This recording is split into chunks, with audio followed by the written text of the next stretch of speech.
Hi again. It's November 8th.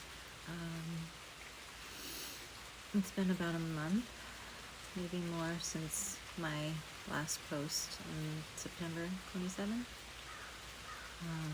I honestly thought I would be arrested by now, but since I'm not and I have time, I'm going to make another post this week. I'm just going to read it because it's easier for me. This week America had its elections. I know, or I had known for some time, that Trump was going to win. Not because he legally got the most votes. And two reasons I know this, I'm going to explain. If you followed my TikTok page, my website, or watched my videos, I've been very clear on why I'm here. To expose the fact that we, meaning me, laundered Russian money into this country from 2016 to 2020. And this is not debatable. I was the bookkeeper, and it was done under the guidance of the FBI. Watch my videos, it explains everything.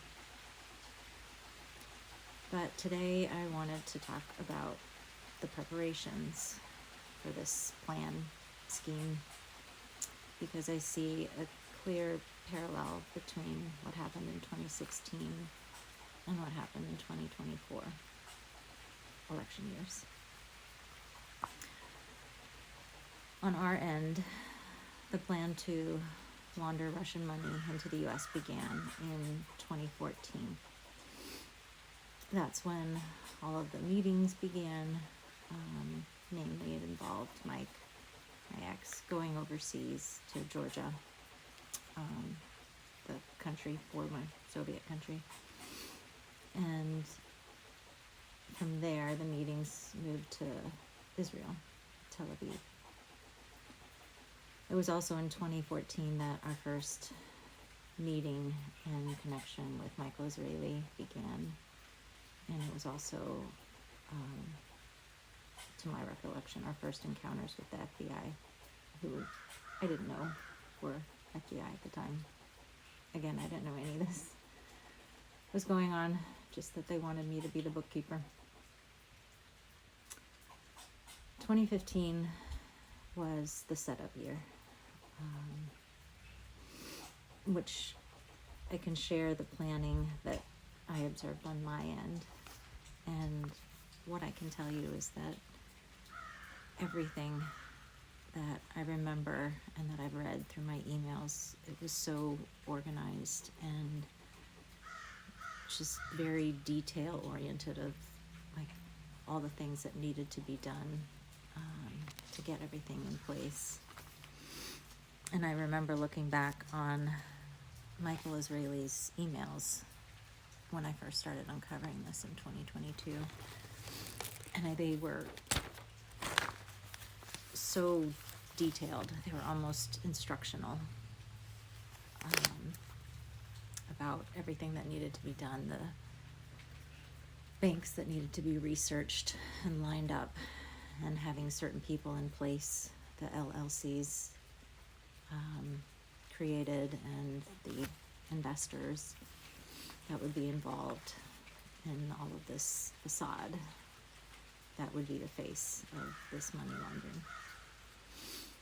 It was a massive undertaking, and they knew, it's kind of obvious, that with America and their watchdog mentality and all of our checks and balances, that there were a lot of risks and unknowns at stake. And what this corrupt power, I believe at this point, realized they needed was a president in place to override any hiccups, like the Mueller investigation. And why they chose Trump, I don't know. There are probably 100 reasons I could give you. But mainly he's a notorious corrupt businessman that works with a lot of other corrupt businessmen, especially in Russia and Eastern Europe. Birds of a feather flock together. But what is important that you know is that this corrupt power, one that I've been fighting against for 2 years now, some in America refer to it as the deep state, but it's on a more global level now, handpicked Donald Trump, our new president, our newly elect president, handpicked him back in 2014, 2015. And they did this for a very specific reason. They needed a pawn. This is why that I have stated over and over that Trump is the Manchurian candidate, the first privately owned and operated president. They own him. And they own and operate. Everything is for the gain of this dark, corrupt power. And I know people will come back and say all presidents are influenced by powerful people and companies with corrupt intentions. Are we shooting right now? Oh, come on. Annoying little shits. But this is different. They own him from head to toe. He is their pawn.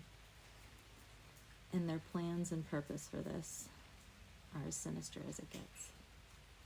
Like laundering money that Putin and his Russian oligarchs stole from the good people of Russia and needed to get out of their country because people like Alexei Navalny were exposing their internal money laundering and put it into the United States. Believe me when I say this is a dark, dark power whose intentions are nothing but evil.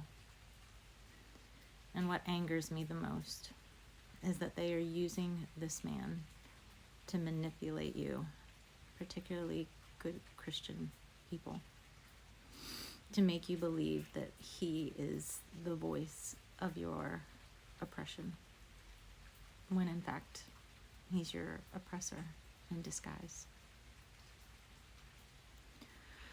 Sure, he makes all kinds of promises to make America great again, and even follows through on some of them.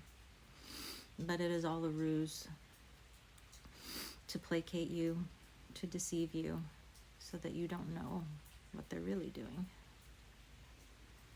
It's like somebody coming to you with a $100 bill, and immediately you're like, sweet, cool, awesome, thanks. And you're so excited and focused on that $100 bill that you don't see behind their back is $1,000 that they're hiding from you.